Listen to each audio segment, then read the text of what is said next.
Jadi bicara soal ayah kaya dan ayah miskin, ini saya sadu dari buku aslinya berjudul The Rich Dad and Poor Dad. Saya sendiri sudah baca buku ini lebih kurang sekitar 18 tahun yang lalu ya. Dan memang harus diakui buku ini sangat berdampak, termasuk banyak video saya, itu acuannya kepada Robert Kiyosaki, Anda sendiri juga tahu. Dan memang beliau salah satu guru yang mengajarkan tentang pendidikan finansial yang sangat baik. Nah, Robert Kiyosaki sendiri itu sebetulnya pria kebangsaan Amerika tapi berketurunan Jepang. Ya, dia pertama kali juga pernah merintis bisnis dompetnya bernama Velcro dan akhirnya dia bangkrut. Dan di usia bersama istrinya Kim Kiyosaki, beliau akhirnya berjuang ya sampai dia tidak punya rumah dan akhirnya cuma tidur di kap mobilnya. Tetapi di usia 47 tahun beliau mencapai yang namanya diinginkan oleh setiap orang, yaitu kebebasan finansial, financial freedom ya. Nah, sebetulnya kalau kita bicara Rich Dad Poor Dad ini adalah membicarakan dari mana dia pertama kali belajar pendidikan finansial. Nah, dia punya seorang ayah kandung itu yang dinamakan Poor Dad ya. Jadi memang orang barat kan begitu ya. Jadi ayah kandungnya sendiri dia istilahkan Poor Dad atau ayah miskin gitu. Sebetulnya kalau dalam hal ini kurang etis ya kalau kita orang timur mengatakan masa ayah kandung sendiri ngomong ayah miskin. Nah, tetapi sebetulnya yang saya ingin sampaikan bukan poin itunya. Tetapi yang poin yang mau saya sampaikan adalah apa yang selalu diajarkan oleh ayah kandung kita atau ayah miskin kita adalah, nah, bekerjalah, sekolah yang pintar, kemudian sekolah yang tinggi, kalau bisa dapat beasiswa, dan suatu saat nanti Anda jadi sarjana dan mudah mendapatkan pekerjaan supaya gaji yang tinggi. Saya kira kata-kata seperti ini adalah kata-kata yang mungkin tidak kita sadari juga sering diajarkan oleh orang tua kita. Ya, karena waktu itu sangat berbeda. Zaman dulu orang tua mereka hidup di zaman penjajahan ya, di era Perang Dunia Kedua. Jadi sangat tidak mudah untuk mendapatkan pekerjaan saat itu. Dan sangat tidak mudah untuk orang mencapai gelar sarjana saat itu. Dan tidak salah kalau orang tua yang hidup di era tahun 40-30-an pasti akan mengajarkan hal seperti itu pada anaknya. Itu sangat tidak salah. Tetapi ya seperti kita ketahui zaman sekarang sudah sangat berbeda. Sarjana sudah bukan eksklusif lagi. Sarjana sudah sangat berbeda dengan sarjana yang 50-60 tahun yang lalu. Waktu itu sangat eksklusif, sekarang mungkin hampir setiap orang bisa jadi sarjana. Nah, oleh sebab itu Robert Kiyosaki berkata bahwa beliau memberikan pandangan hidup kedua orang tuanya. Nah, Rich Dad itu adalah ayah kayanya. Nah, ayah kayanya mungkin dalam hal itu ya semua kontroversinya saya nggak mau bahas, tetapi yang kita mau bahas di sini adalah cara berpikir ayah kayanya. Itu yang kita harus bahas. Nah, memang oleh sebab itu ayahnya itu lahir dari seorang di Hawaii ya, di Amerika. Kemudian beliau itu adalah seorang yang sangat kompeten di bidang pendidikan. Kemudian dia menjadi seorang kepala pendidikan di Hawaii. Ayah kandungnya adalah seorang yang berpendidikan sangat tinggi, sangat cerdas. Bahkan ayahnya mendapatkan pendidikan sampai PhD, Philosophy Doctor, S3. Kemudian melanjutkan sekolah di Stanford University, University of Chicago, Northwestern University. Nah, ayah miskinnya itu semua biaya pendidikannya hanya menggunakan beasiswa. Keren sekali kan? Ya. Tetapi Anda harus tahu, ini ceritanya belum selesai.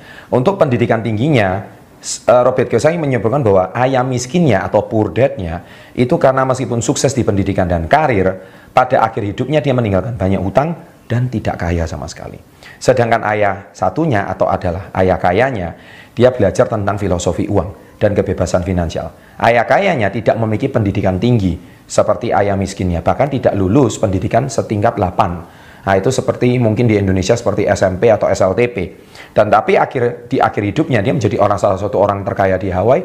Dia memiliki beberapa perusahaan, dia juga memiliki beberapa minimarket, dan dia salah satu orang terkaya di Hawaii. Keduanya adalah orang yang sukses di bidangnya, tetapi yang satu di kebebasan finansial, yang satu di bidang akademis. Dan berakhir dengan hasil yang sangat berbeda.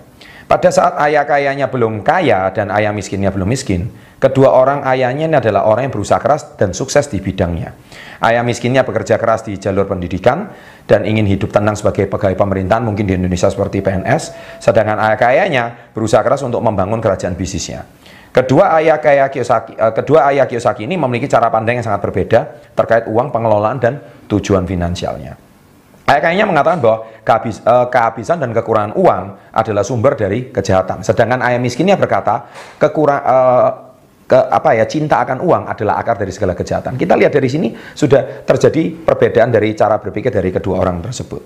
Ayah miskinnya hanya sedikit menyinggung tentang masalah finansial, dan dia selalu sensitif kalau bicara masalah finansial dan bagaimana memperolehnya, sedangkan ayah kayanya setiap hari mengasah otaknya untuk mempunyai kecerdasan finansial dan akhirnya mengembangkan bisnisnya. Berikut beberapa perbedaan pandangan ayah miskin dan ayah kaya. Ada 10 poin. Di sini kita bisa tahu apa yang bisa kita pelajari dari cara berpikir yang berbeda dari kedua orang ayah. Yang pertama, ayah miskinnya dia selalu berbicara rumah adalah aset. Kata-kata ini terkesan benar, rumah adalah aset. Tetapi ayah kayanya rumah adalah liability atau hutang. Kenapa kok bisa demikian? Kalau dipikir-pikir masuk akal. Misalkan kalau rumah itu kita pakai sendiri, rumah itu sebenarnya tidak menghasilkan hasil apa-apa. Rumah itu cuma kita nikmati. Bahkan kalau rumah itu tidak kita miliki, rumah itu kita jual atau kita kontrakkan, sebetulnya hasil nilai kontrak tersebut kalau 2 tahun, 3 tahun kemudian, maka hasil nilai kontrak itu kalau bagus sih nggak apa-apa. Tapi seringkali kalau kita hasil uang sewa kontrak itu untuk merenovasi rumah kita sekali lagi, itu kalau dipikir-pikir hasilnya nggak sepadan dengan aset daripada rumah tersebut. Sedangkan berbeda dengan ayah kayanya. Ayah kayanya selalu berkata rumah adalah liability. Rumah itu justru tidak menghasilkan aset yang signifikan atau passive income yang signifikan. Nah, ini kedua cara perbedaan cara berpikir. Masuk akal juga kalau saya pikir-pikir masalah perbedaan rumah adalah aset itu bagi ayah miskinnya. Sedangkan kedua, ayah miskinnya berkata, saya tidak mampu melakukannya. I cannot do it.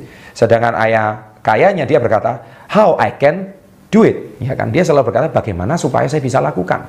Ayah miskinnya selalu pesimis. Ayah miskinnya selalu berkata, saya nggak mampu melakukannya, nanti akan mematikan otak kita. Karena dengan pertanyaan tepat, pikiran akan terbuka dan akan berusaha menemukan jawabannya. Nah, poin yang ketiga, ayah miskinnya selalu berkata, alasan saya tidak kaya karena kamu nak. Karena uang saya habis, karena membesarkan kamu, makanya kamu harus cari beasiswa supaya tidak membebani ayah. Sedangkan ayah kayanya, dia berkata, alasan saya harus menjadi kaya itu karena kamu nak. Kenapa? Karena kamulah sumber inspirasi ayah untuk bekerja lebih bersemangat. Dan ayah harus mempunyai suatu pendidikan finansial yang baik, supaya suatu hari ayah juga bisa menghidupi kamu tanpa harus memusingkan masalah finansial. Kedua cara berpikir yang berbeda. Yang keempat, ayah miskinnya berkata, saya tidak tertarik dengan uang. Bahkan dia sensitif kalau bicara masalah uang. Sedangkan ayah kayanya dia berkata, money is power, uang adalah kekuatan. With money I can buy everything. Dengan uang saya bisa beli segalanya. Dengan uang saya bisa membantu yayasan yatim piatu. Dengan uang saya bisa membantu anak-anak terlantar. Saya bisa membangun tempat yayasan untuk fakir miskin. Dengan uang saya bisa membangun yayasan untuk menolong orang-orang yang tidak mampu. Dengan uang saya bisa membangun rumah sakit. Dengan uang saya bisa membantu orang untuk hidup lebih sukses. Dengan uang saya bisa membangun tempat ibadah. Wow, banyak sekali impiannya ayah kaya. Nah, ini dua ini cara berpikir yang berbeda. Poin yang keenam, ayah miskinnya selalu berkata, bayar aku yang terakhir, pay me later. Sedangkan ayah kayanya selalu berkata, bayar aku yang pertama, pay me first. Jadi ayah kayanya selalu mengambil keuntungan dari pendapatannya dan meletakkan uang itu kembali hasilnya di dalam akun investasi untuk membeli aset-asetnya. Sedangkan ayah miskinnya membelanjakan hampir semua uangnya pertama dan tidak pernah untuk berpikir investasi. Karena apa? Begitu gajian langsung habis untuk bayar kebutuhan ini, kebutuhan ini, kebutuhan ini, kebutuhan ini. Tidak ada lagi yang bisa diinvestasikan. Sedangkan ayah kayanya selalu membangun bisnis dan hasil uangnya itu bukan digunakan untuk apa, dia gunakan sebentar tapi dia selalu alokasikan lagi untuk asetnya. Wow, berbeda sekali cara berpikirnya. Yang kedelapan, ayah miskinnya selalu belajarnya hanya dari kata-kata pendidikan. Ya, bagi dia pendidikan yang penting, dapat nilai yang bagus, sekolah yang tinggi, itu yang paling penting. Tapi ayah kayaknya berkata, belajarlah dari kata-kata keuangan, finansial. Kata-kata adalah tools kamu yang paling powerful. Memang kita tahu sendiri di Indonesia mungkin agak sensitif kita bicara soal uang lah, miskin lah, sensitif banget kalau kita bicara seperti ini. Tetapi sebenarnya kata-kata ini benar. Nah, jadi Anda jangan berpikir bahwa kenapa bisa terjadi kemiskinan. Karena salah satunya kita kurang pendidikan finansial, seperti layaknya ayah kaya ini. Tetapi karena kita minim pengetahuan finansial, sehingga mungkin kondisi finansial kita sampai hari ini masih bermasalah. Nah, coba Anda berpikir baik-baik. Ya, mungkin ini budaya orang Amerika, tapi kalau diterapkan di Indonesia, ada masuk akalnya juga. Kenapa? Karena seringkali kehidupan kita tidak jauh lebih baik, bukan karena kita itu tidak bisa mencari uang, tapi karena lemahnya pendidikan finansial. Nah, yang kesembilan, dia berkata, ayah miskinnya berkata, aku bekerja untuk uang. I work for money. Sedangkan ayah kayanya dia berkata, money works for me. Uang bekerja untuk saya. Nah, yang satu, dia harus bekerja untuk dapat uang, ayah miskinnya. Ayah kayanya, saya uang, saya bekerja untuk membangun aset, dan suatu hari aset inilah yang harus menghasilkan uang untuk saya. Karena saya tidak mungkin menukar waktu saya seumur hidup untuk bekerja. Karena saya suatu hari harus bebas. Dan aset inilah yang bekerja untuk saya. Dan uang inilah yang akhirnya uang inilah yang akhirnya mengejar saya. Ini dua cara yang berbeda, ya. Sedangkan dengan 10 yang terakhir, ayah miskinnya berkata, berpikir untuk menghasilkan uang akan menyelesaikan masalah keuangan. Sedangkan kalau ayah kayanya dia berkata, mengetahui pendidikan finansial adalah jawaban atas masalah keuangan. Nah, seringkali ayah miskinnya berkata bahwa ketika Anda punya masalah uang, Anda cari uang lebih banyak lagi untuk menutup lubang. Gali lubang, tutup lubang. Gali lubang, tutup lubang. Sedangkan ayah kayanya, dia berkata, ketika Anda punya masalah keuangan, Anda harus berpikir bagaimana, kenapa masalah keuangan ini harus diselesaikan. Karena Anda lemahnya pendidikan finansial, Anda tidak tahu cara bangun aset, sehingga seumur hidup Anda selalu bermasalah terus dengan masalah keuangan. Wow, fantastis sekali perbedaan cara berpikir dari dua orang tersebut. Akhirnya kaya, aset, liabilitas, dan kebebasan finansial itu sesuatu yang masuk akal. Jadi Anda jangan takut menjadi kaya. Anda jangan alergi dengan kata kaya. Dan Anda juga jangan sensitif dengan kata miskin. Ya, seolah-olah kalau Anda dengar kata miskin itu sudah seperti seolah-olah saya menghina Anda.